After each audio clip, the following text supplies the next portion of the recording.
Sean bienvenidos al primer video de este canal. Lo que les voy a enseñar acá posiblemente lo estén vendiendo allá afuera, entonces prestemos demasiada atención a lo que les voy a compartir en este video. Bueno, vamos a ver descorrelacionamiento de activos. Cuando la volatilidad aumenta entre los índices de Nasdaq 100, S&P 500, Dow Jones, producen descorrelacionamientos. Entonces, cuando el VIX está, por ejemplo, en 20, vamos a ver el VIX. En este caso está en 23. Pues hay una volatilidad alta realmente a comparación a cuando el VIX está, por ejemplo, en 15, 13, 18. Entonces, entre más alta sea la volatilidad, entre más alto sea el VIX, pues más descorrelacionamiento van a haber entre los índices. Ahora, ¿qué sucede con este descorrelacionamiento? ¿Cuál es el problema con esto? Se los voy a explicar a continuación. Vamos a utilizar de ejemplo algo como esto, lo que sucedió el 16 de abril y 17 de abril del 2024. Entonces, por ejemplo, acá fácilmente podemos ver de que es una tendencia bajista, etcétera, y acá hay un order block muy sencillo que rompe estructura, y cuando el mercado regresa, pues esta es una zona de alto interés, ¿verdad? Muy sencillo. Muchos me imagino que habrán puesto órdenes acá con un stop acá y el stop en la parte baja de la estructura o en este order block, ¿verdad? ¿Qué es lo que sucede en esta situación? De que no va a funcionar porque hay un descorrelacionamiento entre los otros activos. ¿A qué me refiero con esto? Si nos dirigimos, por ejemplo, al Dow Jones, a ese mismo día, ¿qué vamos a encontrar?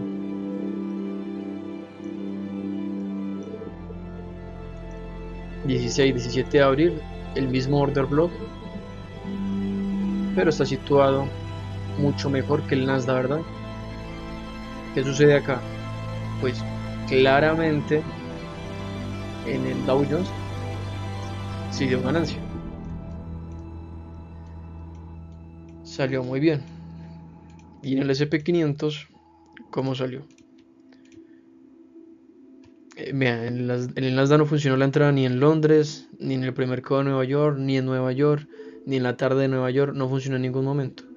En el S&P 500, si lo analizamos, qué tan brusco fue el descorrelacionamiento, pues vamos a identificar de que lo mismo, fue un stop loss también en esta zona, muchos me imagino que situaron esto acá, y no funcionó en Londres, en Nueva York sí funcionó, pero etcétera. Es descorrelacionamiento. ¿Cómo se corrige este descorrelacionamiento? Ahora sí. Pues lo primero que vamos a ver es cuánta diferencia porcentual hay de la entrada entre cada activo. Principalmente vamos a utilizar de referencia el Dow Jones. Entonces, en este caso, a la 1:30 de la mañana hora Nueva York, 1:30 de la mañana hora Nueva York, vamos a una línea vertical acá, el mercado ya había llegado a la zona de entrada, tanto en el S&P 500 como en el Nasdaq. Vamos a ir a el Nasdaq para que lo vean. Entonces, 1:30 de la mañana,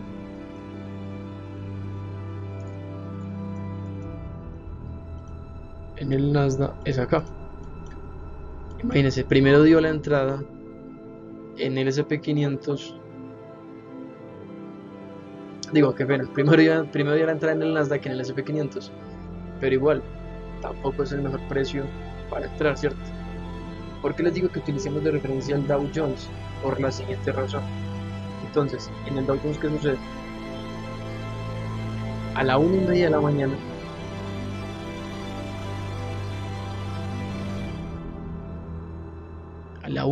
mañana, pues el mercado tiene una diferencia porcentual desde ese alto hasta la entrada, un 0.26%. Ese 0.26% es la diferencia de entrada entre 1,5 y la entrada acá. Ahora en el SP500, que básicamente tocó la entrada ahí a la 1,5, ¿qué teníamos que hacer entonces? Pues desde la entrada 1,5, ¿cuánto es un 0.26%? Justo da en la EMA, ¿sí lo ven? Entonces la entrada en el SP500 era en esta zona de acá, ¿verdad? 0.26%.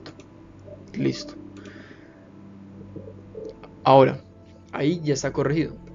Entonces, primero identificamos descorrelacionamiento. Segundo, corregimos diferencia porcentual entre un activo y otro activo. Tercero, lo pulimos. ¿Cómo lo pulimos? Pues primero necesitamos identificar. Esto lo pueden ver con ejemplos anteriores o con este para las próximas operaciones también. Pero entonces, ¿cuál es la diferencia de volatilidad en porcentaje con respecto al SP500 y al Dow Jones en este momento? El SP500, desde la 1,5, el alto, hasta el alto de la entrada acá, dio un 0,30%. Si el Dow Jones da menos o más, es porque hay que pulirlo, ¿verdad? Entonces vamos a ver. 1,5 de la mañana al alto, 0.30%. No hay un descorrelacionamiento de volatilidad porcentual entre el Dow Jones y el SP500. Pero, si vemos el Nasdaq, que es un activo que se está operando demasiado, yo llevo operando el Nasdaq desde que estaba en 7000. Entonces, sí sé que es un índice demasiado volátil y que es el que presenta más descorrelacionamiento entre los otros índices. Entonces, ahora hagamos el mismo ejercicio con el Nasdaq. Cuando llegó el Nasdaq a la entrada, a la 1,5, pues ya estaba dentro de la zona. A las 11:45, o sea, a la 1,5 ya había llegado. Pero cuando tocaba la entrada, cuando tocaba la zona del order block, en el alto de las 11:45. Listo. Entonces, desde el alto de las 11:45, si yo mido un 0.26%, ¿dónde me da esto? Me da acá. No es suficiente. Eso no es suficiente porque si yo analizo de acá a acá, 0.26%, no me cae mejor precio de entrada. ¿Pero por qué?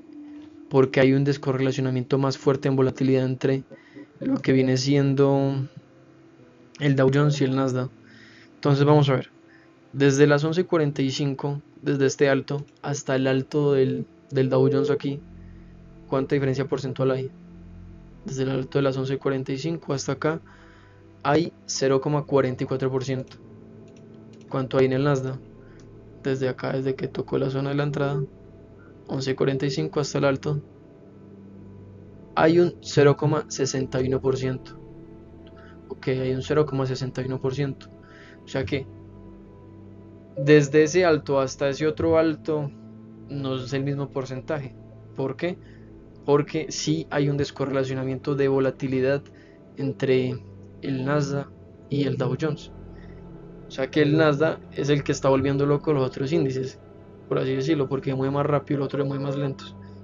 ¿Sí me entiende? Entonces, vamos a corregirlo. ¿Cuántas veces es eso en porcentaje? ¿O cuánta diferencia porcentual sería eso?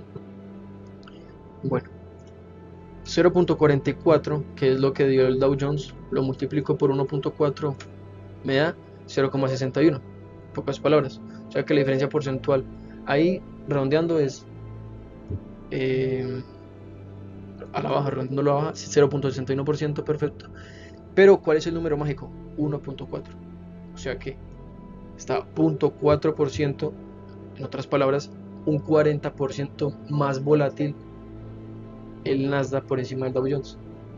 Entonces, si el Dow Jones tuviera una diferencia solo del 10%, 0,10%, en el Nasdaq ¿cuánto sería? De 0,14, porque es un 40% más, ¿verdad? Entonces, teniendo esto en cuenta, acá, vamos a ver, ¿dónde es esto? desde las 11:45 hasta la entrada, que es un 0.40%. Si yo multiplico ese 0.40 por 1.4, o sea, ¿a qué me refiero? Desde las 11:45, que el Nasdaq tocó la zona de la entrada, pero el Dow Jones no tocó la zona de la entrada, hasta la entrada donde sí tocaba el Dow Jones. ¿Cuánto da? 0.40, ¿verdad? Redondeando. Entonces, la diferencia porcentual entre las 11:45 y la entrada en el Dow Jones es 0.40. ¿Por qué utilizamos 11:45? Porque a esa hora ya había tocado la entrada en el Nasdaq, ¿verdad? Entonces, 0.40% por 1.4 da 0.56. Esa, ahí tendría que yo poner la entrada entonces en el Nasdaq. Porque yo acá veo como que, ok, el Nasdaq ya tocó la entrada a las 11:45, pero la voy a poner a las 0.40% más alto. No, error. Hay que ponerlo un 0.56% más alto, porque esa es la diferencia porcentual de volatilidad entre ambos activos. Entonces, acá, si yo lo pongo un 0.56% más alto, ¿dónde me daría? 0.56 me daría justo en esta zona. Otra vez vamos a medirlo. Desde esta zona hasta esta zona, 0.56%. Ahí tendría que quedar entonces la entrada de, del Nasdaq y nos ahorramos toda esa manipulación.